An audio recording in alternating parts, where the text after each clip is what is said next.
মিথ্যাবাদীরাই আসলে মিথ্যাকে বেশি বিশ্বাস করে, সত্যকে সন্দেহের চোখে দেখে। This is reality. জীবনে যা পাইনি সেটা ভেবে হয়তো কষ্ট না পেয়ে যেটা পেয়েছি সেটা নিয়ে আমরা সুখে থাকার চেষ্টা করি। শিক্ষিত হয়ে সেই শিক্ষার প্রতিফলন যদি কর্মে বাস্তবায়নে যদি না ঘটাতে পারে, তাহলে সেই শিক্ষার কোনো দাম নেই। যতক্ষণ তোমার মনে ঘৃণা আছে ততক্ষণ মনে করতে হবে তুমি একজন মনুষ্যত্বহীন, তোমার মনের রুচির দুর্ভিক্ষ চলছে।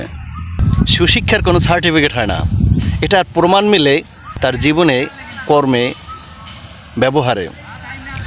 সর্বক্ষেত্রে সর্ব জায়গায় যোগ্য মনে করে কারা জানেন? হঠাৎ যদি কোনো মূর্খরা টাকা পয়সার মালিক হয়, তারা। সবার প্রিয় কিংবা পছন্দের লোক হওয়া সো টাফ।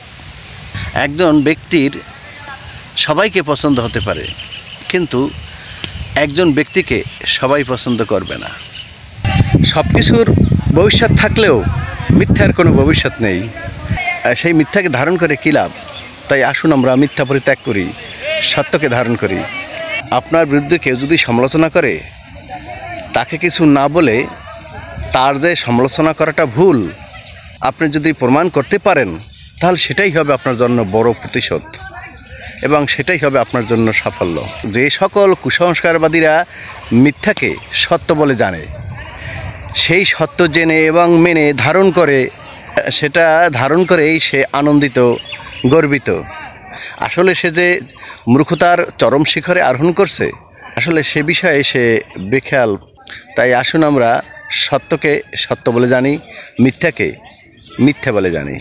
সবাই আমরা জানি পরিশ্রম সফলতার চাবিকাঠি, বাট যদি সেই পরিশ্রম আপনার ভুল সিদ্ধান্তে, ভুল পথে, ভুল করে অন্য কোথাও পরিশ্রমটা দেন, তাহলে সেটা সফলতার চাবি চেয়ে আপনার ব্যর্থতার চাবিটাই হবে। কেউ প্রয়োজন ছাড়া কেউ কারোর সাথে যোগাযোগ রাখে না এবং কারোর সাথে সম্পর্কও রাখে না। তাই আসুন আমরা নিঃস্বার্থভাবেই সবার সাথে যোগাযোগ রাখি এবং একে অপরকে নিঃস্বার্থভাবে ভালোবাসার চেষ্টা করি। আপনি যদি ভালো কোনো কাজ করেন, তাহলে আপনাকে যারা খারাপ বলবে তারাই মূলত খারাপ।